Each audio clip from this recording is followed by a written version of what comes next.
Hey everybody, it's Sunday, January 26, 2014, and today we're going to talk about a cat furniture business called Hepper, founded by Jed Crystal, where he's been building the products and brands for 6 to 7 years, and we'll talk about his experience with the whole thing.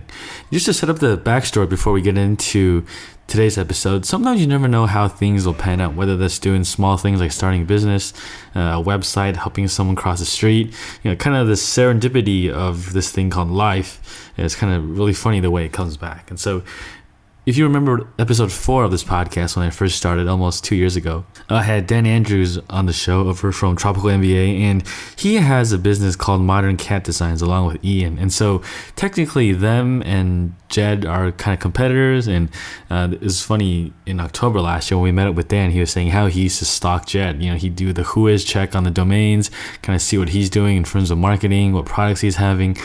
And it's funny because a couple of months ago, I got an email from Dan saying, hey, thanks for your podcast. I got one of our biggest competitors, is our good friend now. Apparently he's into this whole lifestyle business thing too. And so all of us were in Bangkok last October. We all got to say hello, and it was pretty fun. So today we're going to talk about Jed's side of the story and hear how he built the business for the past 6 or 7 years. So hope you guys enjoy this.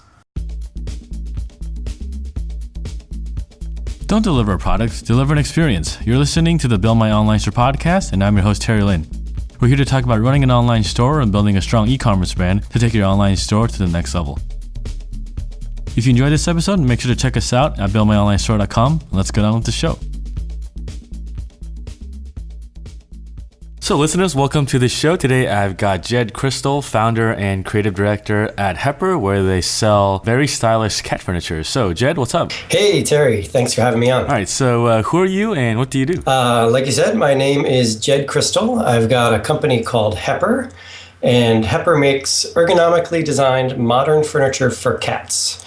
And we do that so that your cats are happy and your home looks great. And so I understand Hepper comes from the name Audrey Hepburn, right? I was looking at your About page. So what's the story behind that? That's right, yeah. The most recent cat in the house was named after Audrey Hepburn, and Hepper was a good shortened version of that. So she was just kind of named that after Audrey Hepburn because she had this little bit of style and grace about her and a little bit of an attitude, I guess, a kind of a whimsical attitude. And so how did you get into cat furniture in the first place? It was really out of my own personal need. I had a bunch of cats. I've always been a furniture guy. I had a small collection of modern design furniture that I was kind of growing.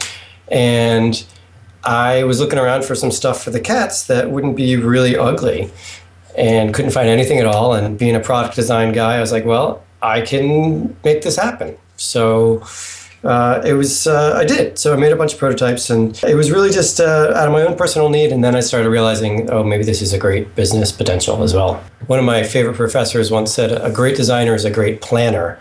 So I might not be the best person at picking colors or the best person at figuring out what materials to use. But if I have a really good comprehension of the overall goal and enough of an awareness of all the steps that I can plan the product evolution. I can pull in experts where they need to be, and in that way it can be cross-discipline for sure. So what's an example of that? Because I know a lot of people want to get into products, they have an idea, but they kind of get stuck because they're not designers, they don't know how to actually make a product. Is there a kind of framework you approach to your products, or kind of any tips for anyone? It's a super simple way to explain it, I guess, would be, and this is pretty high level, but it would be taking your concept, making a model. That's the first thing. If it's a physical product, get your hands on some cardboard and duct tape and try and prove your concept and make something that kind of works. We call them a buck, which I think is from old sculpture terms. Get some wood and screws and just make something. And then go back to your sketches, look at if it's fulfilling the goals and the ideas you had for function and form, and then go back to the model and just keep going back and forth a bunch of times. That's the first stage. The first stage is get it out of your head and into the real world, I guess would be the first thing I'd say. I see, yeah. Because one thing I did was that I'm not a designer, so I look to others for inspiration, I guess. I look at other products on Pinterest or stuff like that, and then I see what I like on different elements, and then I piece them together. Absolutely part of the process. You got to have a great awareness of what's already out there, because frankly, if the thing that you're thinking of is already there, then why bother do it?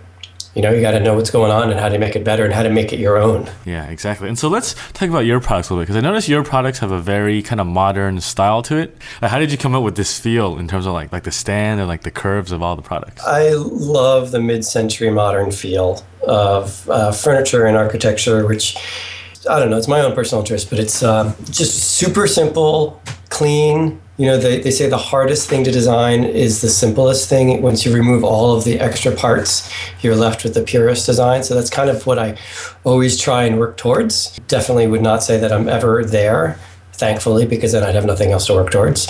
But the biggest influence for me is that era, is kind of mid-century looks and feel. Yeah, because I'm looking at your products, it seems like they're all like under 5 pieces or maybe even 3, right? Yeah, the line has changed up and down, but at the moment we're at about 3 unique pieces. All right, and so how did you wrap this up initially? Because I'm sure you got your own samples made. Did you get them made in the US first, or how did that work out? No, I was really lucky. When I was first launching, I met with an agent from Taiwan who had been working with a good friend of mine for about 15 years. So this guy was just fantastic to work with. He was really helpful and willing to work with small startups. And because we had a friend in common, I think he took pretty good care of me. So I made some early models just to kind of prove it out. And then I sent him drawings and photos of whatever models I had. And he was able to make it happen. And so what does an agent like this specialize in? This guy, his biggest specialty is footwear, actually. So one reason he was really good to partner up with in the early stages was because my original products, most of them were made out of molded EVA foam, and that is a major material in footbed and outsole of shoes. So he had already had experience with the materials and contacts, so it worked out really well. It wasn't like I was going to a car manufacturer and saying, hey, I've got to make shoes. It was me going to somebody that's already has experience in the materials and the manufacturing. I see. So these are agents that know factories, and they go out and find business and be the middleman, right? It's always a little misty to me to figure out the whole agent situation. I mean, even when you dig around on Alibaba and you see the actual factories, you never quite know exactly what's going on. But this particular guy, he actually owns a couple factories of his own, and is, essentially in between with other factories and customers. Gotcha. And so how does he get paid then? When on the POs, or? Yeah, it varies for customer for sure. Our arrangement is I just pay him directly for the products, and he arranges his cut through probably marking up all the other elements and all the factories that he pulls together for me. It actually works out great for me because Hepper is not a very big company, so I don't have the manpower to manage a number of different factories and material sourcing and all that. So I really enjoy working with him. We've been working together for 6 years now and totally trust him. I don't have to explain what quality means. And I'm really happy sticking with him. It's not cheap, for sure. But again, at the stage of where I'm at, it's really worth it. And so just to give an idea, how much markup do you think he's putting on your products? Was it like 5%, 10%, or? I'm guessing it's 10 to 15%. Uh-huh, I see. But the hassle it saves you would be it's amazing. Worth a lot more than that. Way more. So in contrast, 2 years ago, I started sourcing some products here in Massachusetts in the US and went through the process of finding local factories, giving them designs, getting protos, doing short runs, sourcing all the materials, all the packaging. I actually, since it was a pretty short run on them, I did all of the assembly and the kitting of the products.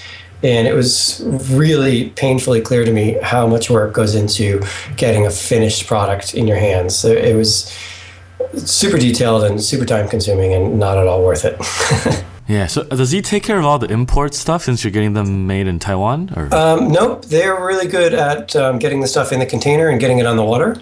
And then I work with another company for freight forwarding, and they have a partner literally right down the hall in their office building in Boston that deals with all the import and duty stuff. Gotcha. And so how did you go from idea to like your first crate? Because I'm sure your first sample is probably just like 1 or 2 items. Actually, let's see. My first run, I think, was about 250 units. And that was, at the time, felt like an enormous deal. It felt like, what am I going to do if I can't sell these 250 units, But it was a risk, it was definitely a risk. I kind of had a good idea, and to be totally honest, I wasn't thinking like a great businessman. I was just thinking like a designer and saying, you know what, these are going to be great. I'll sell them one way or another. And luckily I did. I see. And you didn't do any market testing beforehand? I went to 3 different pet trade shows to dig around and see what was out there.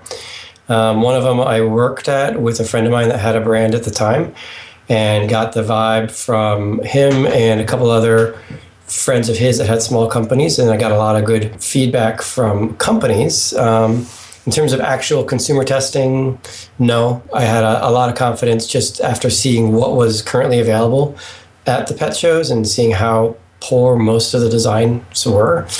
In terms of any quantifiable testing, no, I was just kind of winging it, to be honest. When you got those 250 units, what was it like to move those and get those sold? Did it sell out within like a month, or what was the time frame like? Oh gosh, let's see. That was 6 years ago. So I think it was a couple months. I'm trying to remember back. It might have been 6 months, and that was 650 units per style. And when I launched, I had 5 different styles. So I had a big chunk of inventory at the first launch. How big of an investment was that? It was the biggest investment I've ever made. It was the down payment for a condo that I was saving for.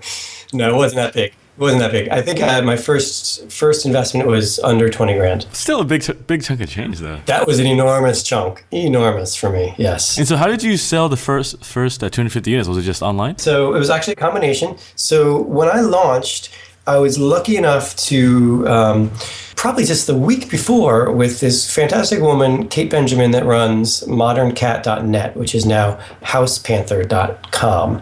But she was just starting up a modern cat design blog and helped me launch the company. And at the time, she was really the top, and actually still is, in that category in blogs, and drove traffic to me from almost day one. So I was selling direct. And then a couple months after that, I did my first trade show and started selling to boutiques at a wholesale. And from there, just stuff started snowpiling. Yeah, so Modern Cat, I understand, is one of like the biggest cat blogs, right? Yeah. And so what makes her blog special out of all the other ones? She has endless content. She's always posting. She has a super genuine passion for cats, for shelters, for saving cats, for any kind of charities. And it really shows through. So I think her honesty and her passion for everything that she writes about, it really, really leads to her success. Also, I think was timing. You know, that was 2007. Cats are certainly popular all over the internet, but they were really starting to build back then. And Cats Plus Design, you know, we've got a bunch of online tech nerds like the rest of all of us, and they've all got cats. So it's just a great combination. Yeah, and I understand she started the blog around the same time you guys did, right? Because I heard from friends Dan and Ian over at Truffle Game Bay that kind of they knew about Modern Cat when they started, but you know, instead of starting a cat franchise, they probably should have started a cat blog, right?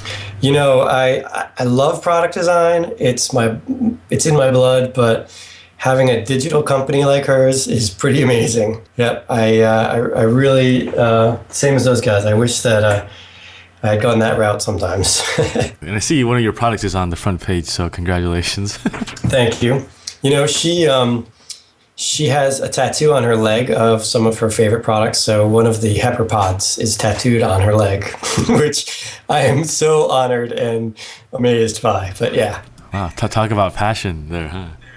Yeah, exactly. And so, you know, when she was starting out, did you reach out to her, or how did their relationship start? I reached out to her. Got you. And over the years, have you guys kept in touch? And how do you add value enough to a blogger that you're not just pitching them with new products? We've become friends, so we stay in touch about a lot of stuff, business and life. The value add is that I started as just buying advertising from her, and now we have an affiliate partnership. So we're tied in on the business side as well. When you got your first 250 units, how long did it take to manufacture? So the first run was a little bit slow because we went through a couple rounds. And this was the first time I'd actually produced stuff on my own. I'd worked corporate for a long time, had, you know, their existing factories and their systems in place. But I'm pretty picky and I wanted things to be absolutely perfect. So running through a lot of different rounds of protos took extra time. But normally now the process from PO to delivery is about 90 days. Okay. Still kind of a somewhat long lead time, right? It's like 3 months we're looking at. Yeah, it is. It is. I think it can be shortened with particular types of products. And frankly, I think if I was on the ground there, it might be able to be shortened a little bit as well. The first products, did you sample test them after you got them made before you went on the first? Yeah. So I had pre-production samples. I brought them home from my office. There was 3 cats at the time. I laid them out in the living room, and each cat came in the living room and jumped into each bed. And I high-fived my girlfriend. I was like, all right, this is it. The testers have spoken, so we're good. And so kind of with payment terms in Asia, I understand at least the ones in China you have to pay before, right? And after 6 years, are they allowing you to buy product first and then pay later? Or do you just go with the deposit? Or how do you work that out now? At the moment, I go deposit and then payment after shipment. I haven't pushed for terms yet. It's been a funny balance. It's a relatively small company. I have not wanted to push my agent too much on things that may not be super favorable to him because, frankly, without him, I would have a much harder time. As my orders are growing now, though, and if he ever hears this, he should be expecting my request for some longer lead on payments. It's because when you're a small percentage of their business, you don't really have much leverage. You really don't. You don't. There's no reason for them to do anything special. And this is not only, a good reputable agent like this guy, any factory, or even, if I was freelancing still, I wouldn't want to take a small job and do anything special on it. I'd want to work with somebody that had been doing business for a long time, and then I could be more flexible. So yeah. Yeah, it's like the worst case is if he says no, of course not, and then we don't want to work with you. That'd be terrible. Right. Awesome. All right, very cool. And so, how many SKUs do you have now in the store? So currently, the lineup shifts around a lot, but at the moment we have the Hepper pod beds. There's a high-low scratcher and the nom-nom dishes. So 3 main products and a variety of colors in all of those. And so when you balance like the sales momentum and the POs, do you do like a forecasting, or do you just kind of do it by the whim? It's, again, I do a little bit of it by the whim because the size of my orders are pretty big. Just the MOQ for the factories. I'm not really burning through inventory like every 3 months. Although things are picking up quite a bit at the moment, so I may be starting to order quarterly. But it hasn't gotten granular enough to really plan like, okay, in 22 days I have to reorder. It hasn't gotten to that stage yet.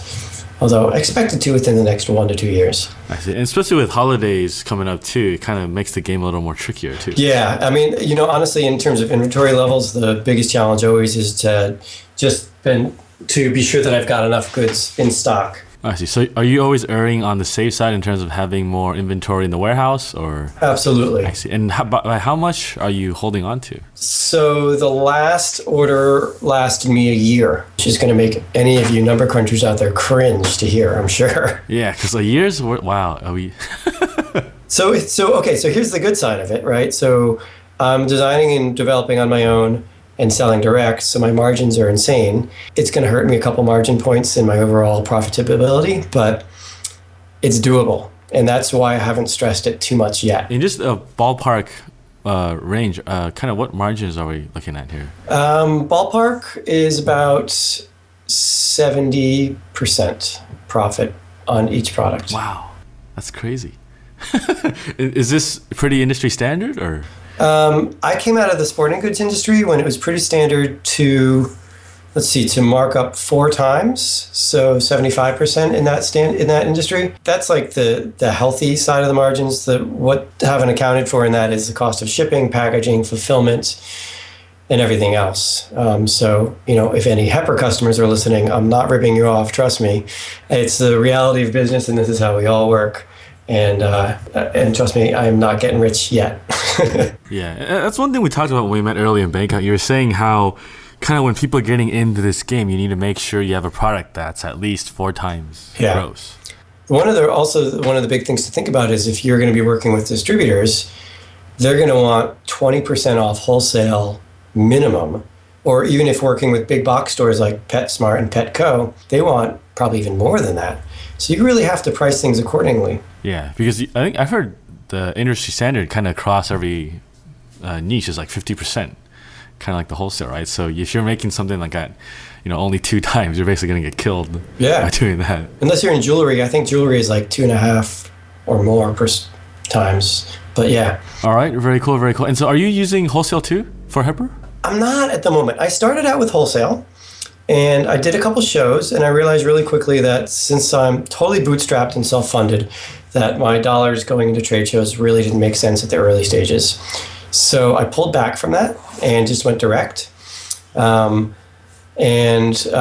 do have, I guess, technically wholesale in a sense with my international distributors, since they're supplying other boutiques at wholesale rates. In the States, I'm not currently doing wholesale. So let's go back into Hepper a little bit. So as you were growing the store, were you just mostly using bloggers to grow traffic, or were you doing some other channels too? I experienced a really fantastic spread, a kind of viral spread of the brand right off the bat, which I really attribute a large part to Kate from House Panther. That's her new website. That's the first real experience for being online for me in, '07. And it was unbelievable to watch how one post could link to another, and it was like so fresh and new to me. And I was like, wow, this is incredible that's how the word spread. And that was absolutely it. At the early stages, it just was blog to blog. Yeah, interesting. And were you aware of our friends, Dan and Ian, at that time? Not right off the bat, but I was aware of them pretty shortly thereafter, yeah. I kind of keep an eye on all the other cool pet stuff going on out there. And so how many other shops would you say are online kind of doing what you're doing, like selling cat furniture with a more modern flair to it? Every day more stuff is popping up. The ones that I'm aware of, maybe like 10 to 15, and I'm sure there's a lot more, but it's hard to say how big they are. As we all know, it's very easy to throw up a super slick Shopify store. And it's another story to actually produce products on time and at quality and get them to your customers. So we'll see what happens. And so right now, besides blogs, are you doing any other marketing channels that's working really well? I'm working on a lot of stuff, actually. That's my current focus beyond the new product development. But yeah, SEO for sure. PPC is coming. Blog in terms of keyword and SEO stuff, yes. But also in terms of kind of brand building and authority building. Take a page out of Kate's playbook and try and match some of the awesome traffic that she gets. So how would you mean authority building for like cat furniture? Like how to take care of your cats, or like how to make cat food, or like Yeah, I think maybe not being an expert in those areas, but being a go-to person for information. So building out the sense of authority of like, I know what I'm talking about for cats, furnishings, home, everything that relates to having a life with a cat in your house. I see. So like if your cat is scratching up your shoes or the couch, like what can you do about it? Stuff like that, right? Sure. Okay, that makes sense, yeah. And so are you doing any email campaigns that are working really well, or is it just mostly kind of something you're figuring out as you go along? I do email campaigns, and they do work pretty well, and I think there's a ton of optimization that can happen. So I currently do a monthly giveaway, and that's how I do my lead generation and build the list. And that's worked out really well. People love free stuff. Sometimes the people looking for free stuff are not the perfect customer at the end of the day, but I'd like to entertain the thought that they like my brand and that they could be a customer at some point. So you're going off the fact that at some point they'll get a free item, they'll tell their friends, and then it'll spread there over time. Yeah, or at least that they like my brand enough to sign up to win something, even if they never win. I'm going to keep hitting them with emails every month and through an autoresponder series and all that. And eventually they may say, hey, I can't wait to win anymore. I want one of these so bad, I'm going to buy it. I see. And so what would be like the opt-in rate to this giveaway? Kind of, because I know you have it on, I think, every product page, right? Like I've been hit for it a couple of times. Like, enter here for a free monthly giveaway. And I think I should look up my numbers for you. So the most recent contests I've been running are on Facebook through this great platform called sweetsteak.es, so sweet steaks. So I think it's around 30% opt-in It's worked out really well, and it's been really fun because people like to win stuff and just like to get involved. So it's good. Yeah, so this is done through the Facebook platform, not on your online store? At the moment, yeah, I've jumped around and tried a couple different models. I tried the contest domination platform, which worked out really well as also. Sweepstakes is a little slicker looking, and I think they're going different places than the other one. So these guys are great because they put together a really slick looking entry. They're managing a lot of back-end tracking. They've actually got a connection through Shopify so they can see kind of what responses there's been and sales. And I had quite a good jump of sales directly related to this contest last month. Have you found that people that even if they don't win, they'll buy something anyways? Maybe they just wanted to try to win? Yeah, definitely. And, as all of us are online consumers, people respond really well to discounts and deals and promotions. Huh. And for you, just to give one product away, it's actually not that bad because you're only looking at, 12 products a year, maybe an extra one during the holidays if you choose to. It's really not that bad at all. It's well worth it. It's way cheaper than buying advertising space somewhere for sure. Yeah, especially when you're manufacturing yourself too. It's not even that much. Yeah. So here's a little data. Last October giveaway, 1,100 visitors, 300 entrants, 28% conversion. Oh, nice.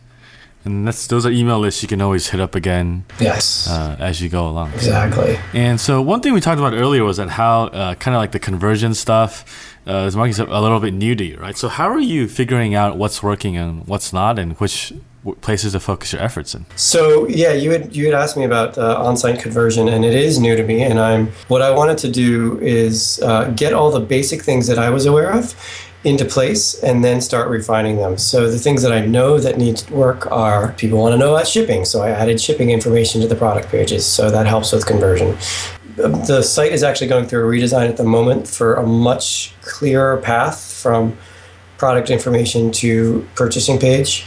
So the call to action will be much easier, and the clicks will be reduced dramatically, hopefully. Removing the barrier to purchasing. So maybe not site design so much, but as adding free shipping options or having super easy return policy or whatever the big things that are keeping people from actually purchasing. Yeah, kind of these things you figure out as you talk to more customers that have bought too. Exactly. Yeah, exactly. I was talking to Will Evans. I don't know if you met him at Bangkok too. He runs Chiefs for Men's, and he was talking about how even his 404 page routes people back to products, and like a shipping page routes people back to like learn more. And it's pretty interesting how he has it all set up, the whole funnel. Yeah, I'm talking to Will in 2 days about this. I'm super psyched to get him involved in this. All right, very cool. And so just to wrap things up a little bit, as you've been in this business 6 or 7 years. Kind of what's your biggest challenge to keep growing this business? The biggest challenge I have found is time and money, of course. So in terms of my skills and the amount of time I spend on things that are not directly related to my experience and skills, that's been a huge challenge. So what did Dan and Ian say? It's like you work to run the business instead of, I forget what their line is, but I've been working at the business, not on the business. And making time to do higher level projects to grow the business has been the hardest part, when the priority every day is being sure that customers are treated really well and that products are getting into their hands. Mm-hmm. So when there's something new you need to learn, are you just kind of bootstrapping yourself? You're not hiring like a VA or anything like that? Or? Absolutely. I have done every single stage of this company, from packing boxes to emails to everything you can imagine. And it's really just at this stage now that I'm finally getting ready to start outsource. So that, I understand it's like a big mental hurdle you need to get past too, right? It's actually not anything like tangible. Like you need to be able to be comfortable letting go of these things for someone else to do, right? 100%. That's my problem. Yep. It is. It's really hard to give up any little step of your baby. Every little bit that I do, I forget about it instantly. And I'm just so happy that someone else is dealing with it. Awesome, man. And would you say this is your biggest challenge right now too? My challenge now is finding good people to do it. I'm getting ready to give up control for sure. And not control, but I don't have to be the one actually touching everything in the business. I'd rather be coming up with great new products and keeping cats happy and homes looking great everywhere, and let somebody else that's an expert at customer service or an expert at accounting do their job. I think you have like only a couple SKUs, and you certainly could expand your line some more. Right? You just don't have the capacity to do it. We're working on stuff now, but that's the goal. Is I definitely need to build out the brand. Yeah, awesome. All right, well, thank you so much. I think let's just wrap things up a little bit. So listeners, thank you for tuning in. And Jed, thanks for joining us today. You guys can find out more about Jed's awesome cat furniture at hepper.com. That's HEPPER.com. And so Jed, any last words? No, I'm so psyched to be on the podcast. Thanks so much for having me. Yeah, awesome. All right, well, Jed, thanks for coming out again, and we'll keep in touch. Thanks for listening to this episode of the Build My Online Store podcast. If you want the show notes, make sure to check out the website at buildmyonlinestore.com. And if you got an e-commerce store, every 2 weeks I lead a live mastermind call with about 5 or 6 of the listeners in 2 separate groups where we work openly together and solve a business problem that you have. And we're all there to support each other. So if this sounds like your cup of tea, make sure to check us out at buildmyonlinestore.com/mastermind. Thanks again for tuning in, and I'll catch up with you guys next week.